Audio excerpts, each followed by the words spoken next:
way. I would say that I'm someone who, loves to solve the consumer puzzle.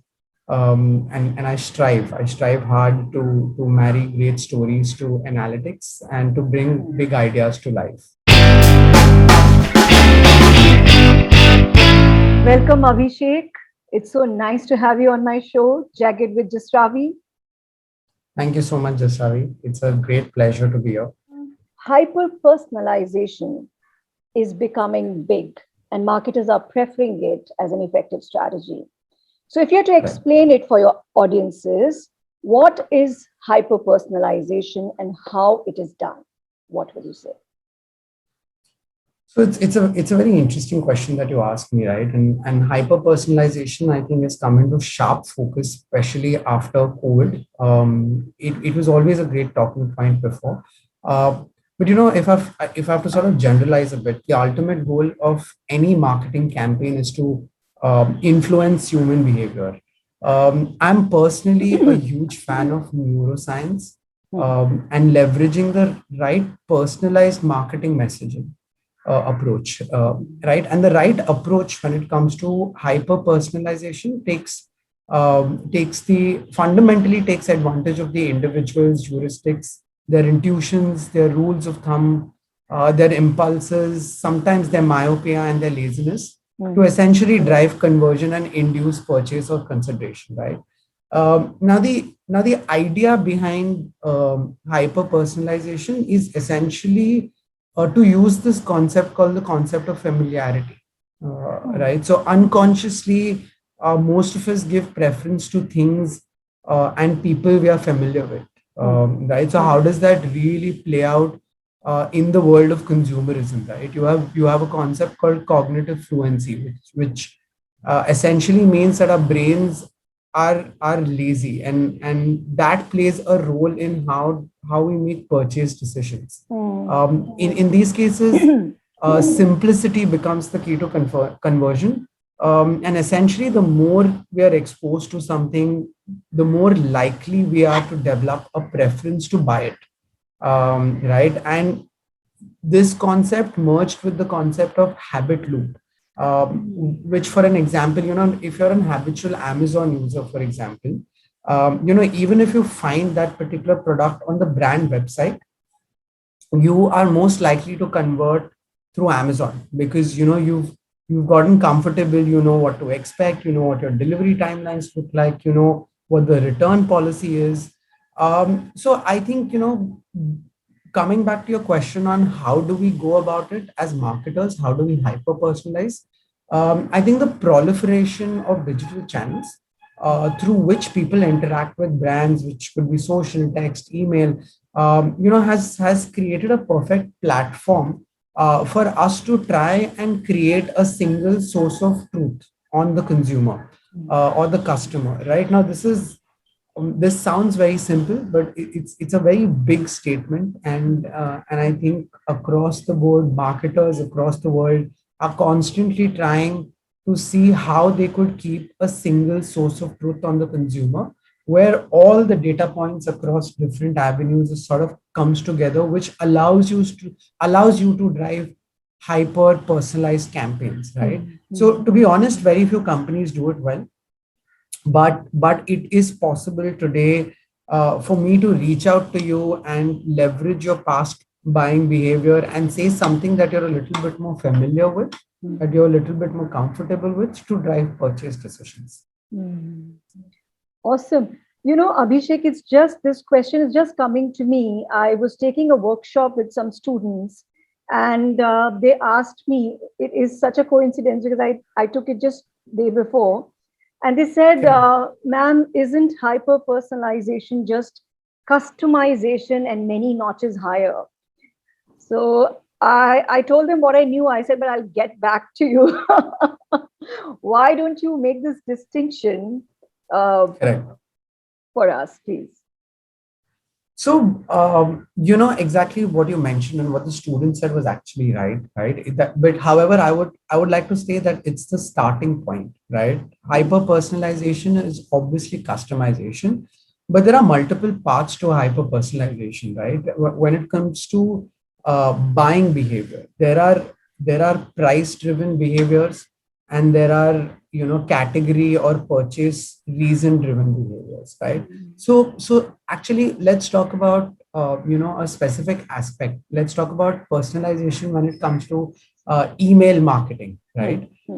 So if you essentially look at the evolution of email and email segmentation and personalization, it started with customization, right? So customization essentially meant send emails to, the right people. The Was next layer of CRM, customization, sort of correct. CRM, loyalty building. Yeah. Precisely, right. One of the first few things that we started when the evolution of digital media happened, and we all marketers got access to leveraging digital media to use out to the consumers, is the use of email, SMSs. These are different mediums that evolved, right? And for us, we got excited back then just because we were able to send emails to people, right, to the right people, to your consumers, right? In a very short period of time, people said, we are receiving too many emails from too many different people, and it starts becoming a blind spot, right? So the evolution became send emails to the right people at the right time. And that's where customization really kicked in, right? You're trying to identify whether whether people, consumers, open an email in the morning, in the afternoon, in the evening. You're trying to get a raw understanding of that, but at a very aggregate level, right? However, again, with years, this transitioned into sending emails to the right people at the right time for the right reasons, right? So again, another layer of complexity was added on why should I send an email to a particular consumer, right? Today, if a mother has a newborn baby, you want to send her, communication related to baby food, diapers, etc., right? But if you're sort of sending her the wrong product email, then it sort of ends up becoming a double-edged sword. Yeah. Right. And this is where marketers were trying to employ data, AI, technology to sort of identify what are the search trends online, cookie-based targeting, all kinds of technology. Right. Then, now if you sort of look at it, email has gone a step further, right? It's sending the right emails to the right people at the right time for the right reasons. Right. So there are, the statement itself is extremely perplexing. Yeah. There's it's very difficult to sort of execute this, but this is where things change from pure play customization to understanding consumers on a deeper level, right? Customization is more internal in nature, so you play around with the different data points and the mediums that you have. But when you need to do hyper personalization, it also means, as I mentioned earlier, how do you create a single source of truth, right? So today, for example, a customer might be buying on e-commerce. The same customer buys offline. His behavior on online and offline may be drastically different, right? How do you maximize the share of wallet for the same consumer who's purchasing across different mediums and showing different consumer behaviors, right? Different purchase behaviors, rather. So that's where I think we are much beyond pure play customization of communication. Customization of communication is relatively easier because you play around with your communication, you play around with the text, you play around with the timing. But when I have to tell you that, hey, you bought this, and because you bought this, you might also want to buy this, that's a lot more than customization, because this is when big data, AI, etc., comes into play. Yeah. So yeah, I hope that sort of answers your questions. Beautifully explained. I'll refer them to this section. So it's amazing, no? Hyper personalization is helping CMOs with their goals across the entire customer journey, attracting customers with personalized web pages, dynamic pricing, providing personalized service after the purchase. And like you just explained, the relevance is so high that it is a value addition for the consumer as well. what they need Correct. at that point in time, you're solving their problem and you're making it so much more convenient. Correct. Correct. What does hyper personalization mean for two sectors that you've been deeply involved in? If I could ask Correct. for fashion retail, Celio, how would you apply? And entertainment sector, Sony LIV, how would you apply? Correct. Yeah. So it's one of the most, I think, exciting parts of a marketer's life, but also the most challenging part of a marketer's life, because this is an sort of an endless journey, right? How much do you personalize? How do you do it? How do you get the data points? For me, honestly, retail and entertainment both have endless examples, right? Mm. And I personally took inspiration in the kind of hyper personalization that Spotify has done over the years, Mhm. right?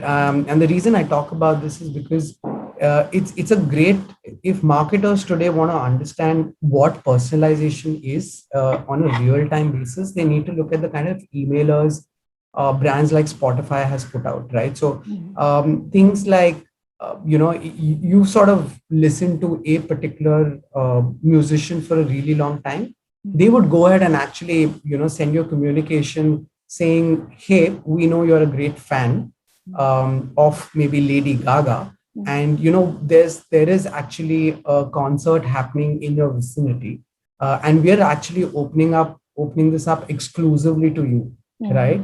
And imagine as a consumer receiving a message like this, that a brand has actually understood an artist that you really love and you listen a lot to, and the fact that you might just be interested in that artist's actual show, and they actually give you prior access to buying the tickets, right?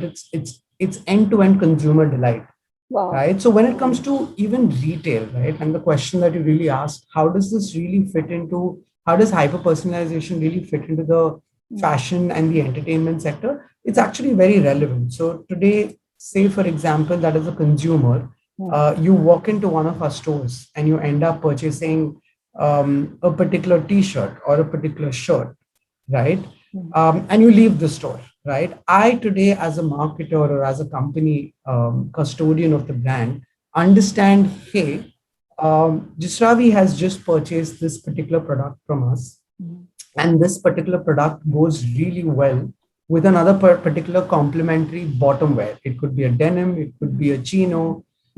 What I try to do is I look at past data of other consumers who've probably bought similar products, and I'd possibly reach out to you saying, hey, we know that you bought this particular product in the past, which could be, say, a check shirt.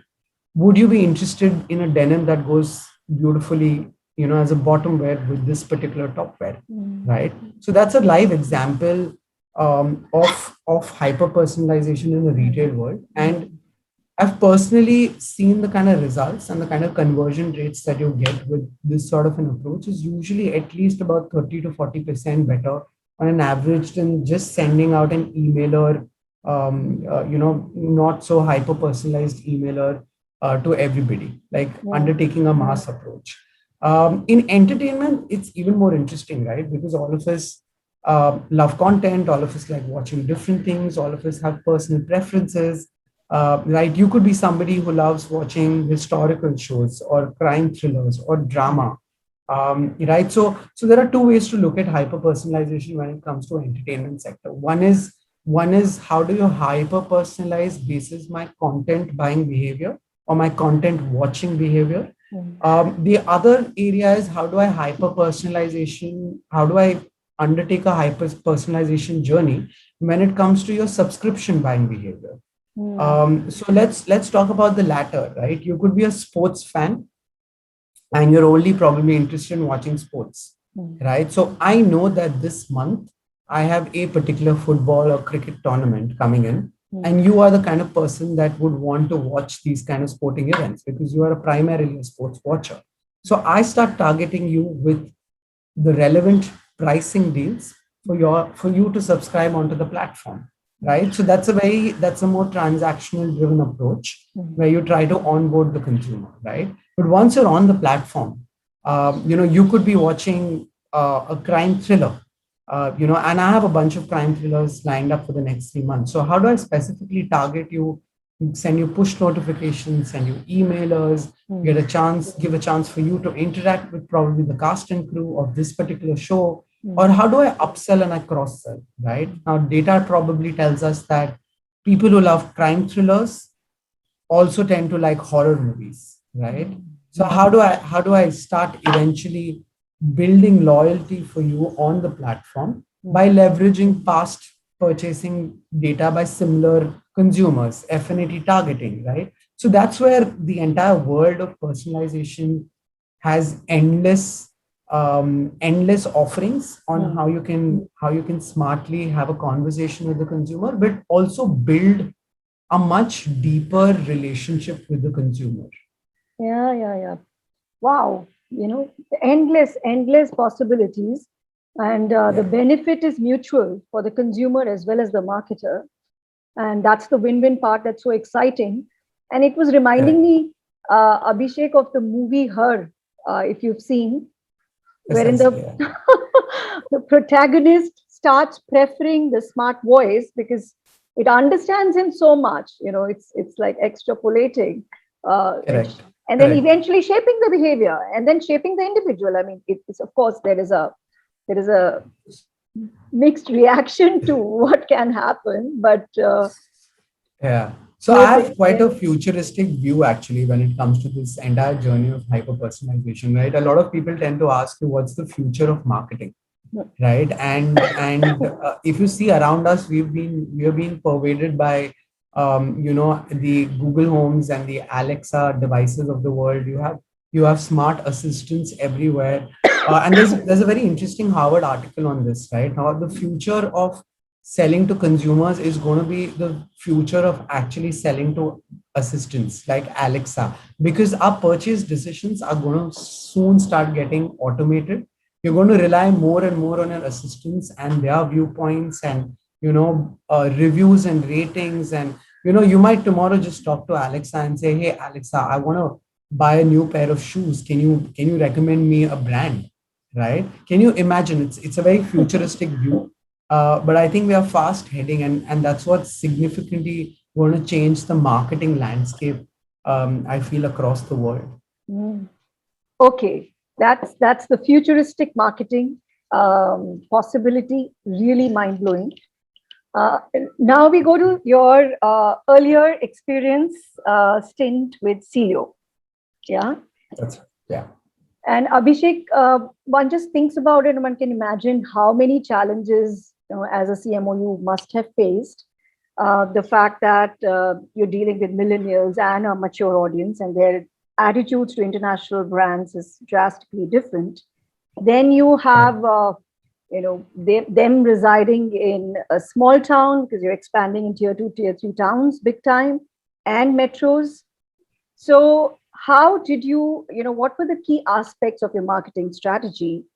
Yeah, so I think there are a lot of things. There are two parts to this question. I think the first part is, what are the kind of challenges that we essentially as marketers face, whether it's retail or any other industry for that matter. But let's talk specifically about retail, right? India is a very, very dynamic and diverse country. I think we all know that. So it's not a very homogeneous markets, like if you compare India to a lot of the European counterparts. A lot of countries like France, Spain, Germany, etc., have similar buying trends, right? So a business model can be a little bit more homogeneous in nature. India as a market is one of the most exciting markets in the world, but that also means it presents a huge challenge because every state and every 100 kilometers that you travel, right, the cultural nuances change, the consumer preferences change. So how do you create a national brand, in the midst of this constantly changing dynamic sort of consumerism, right? And that's the challenge for us marketers. So is it, when it comes to fashion, is it badge value, or is it that the consumer is seeking product quality, or is it that the consumer is seeking fast fashion or trendy fashion, right? If you go to different parts of the country, research will constantly say that there are different metrics that really stand out, right? So my experience in retail, You go to the northern part of India, sometimes badge value becomes very, very important, right? You go to the southern part of India, it's more about fabrics and what works better from a weather standpoint. It's not so much of badge value. It's more quality. It's more how durable is this product going to be. And conversely, you could also be in parts of the country where it's more about fast fashion. So you're not essentially looking for durability. You want to say, hey, I want to keep updated on the global fashion trends. So I want to constantly change my fashion trends. And there's a new metric sort of evolving right now amongst the millennials and the Gen Zs, which is sustainability, right? So they want brands which have a point of view, are sustainable, are responsible, and that goes a long way. So as a brand, right, can you? I think you cannot be everything to everyone, but can you be everything to a few people, right? So I think as a marketer, I think that's where you not of sort of need to build your proposition. What is that single proposition that's going to be? So we sort of took a very regionalized approach. We had regional strategies in place to identify consumerism and see as a brand what do we stand for, and which are the key product USPs or metrics that we need to play up or highlight in that particular market, right? The other challenge that really stood out was creating a distinct visual identity, right? In fashion and in retail, what matters is you represent clothes, right? You represent the kind of feeling that consumers will feel once they wear your clothes, and that's primarily visual, right? So one of the activities that we wanted to do, or one of the things that we were really striving for, is how do we create a brand? If there is no logo unit embedded in any of our communications, but people are still able to look at any ad or any picture that we've put out and still say, hey, this is a brand that I know. So you basically do a hidden logo test.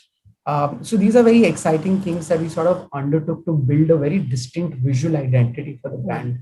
Now, coming to your question of what really helped us becoming one of the most promising brands, it's actually a bunch of things, right? I don't think this question is has a one line answer, but I think primarily, and I think the most important part is living the marketing promise across the value chain. We also built a very solid omni-channel sales strategy as well as a marketing channel, which essentially means the consumer today is fluid. He doesn't shop in just your online store, an offline or the offline store. He goes across different mediums, and he will do it simultaneously, right? He will be sitting in your store, browsing the website, and also looking at the store, comparing the prices. So how do you unify your marketing message? Right? Something else that we also did successfully is hyperlocal marketing, which is a bit different from hyper personalized marketing, but which essentially means that today, especially with COVID, a lot of consumers today are trying to look at things of convenience, right? What is close to me? So if I'm searching for something like white shirt near me, which is a very high intent based search criteria, but there is no brand embedded in it, which means he's open to buying any brands. Are you able to turn up in that moment for the consumer in that search query and able to sell the product to him? So these are things that we try to put in place. Obviously, our goal was to step up consumer engagement. We underwent a journey of just going from simple communication to also adopting gamification as a route. Right. So how do you? Yeah. So gamification became a very interesting route for us to convey the same boring marketing message in different ways. Right. That really helped us build a very strong narrative around the brand. And obviously there were a lot of customer retention tactics that we sort of employed. And happy to sort of talk more about it.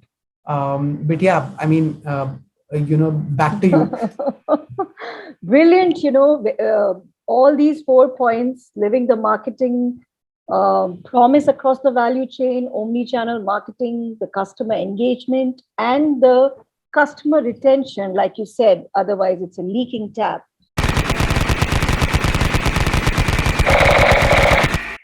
Rapid and That's quite furious. interesting. Wow. Mom's best advice.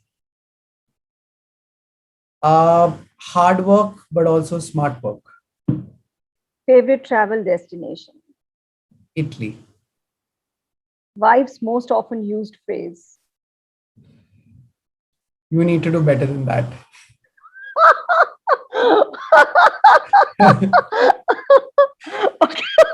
What keeps you awake at night? An angry wife. Mom. The most important person in my life. Sister's best talent. Okay. Spoiling me with gifts. Okay. Happiness. Seeing my family happy, actually, for me. Marketing. My love, my first love is what I would say. Okay, guys, I had one of the best sessions and conversations with Jasravee. And if you want to follow the most interesting marketing news and updates and learnings out there, please follow Jagged with Jasravee. Like, share, subscribe, and comment. Hey, thank you.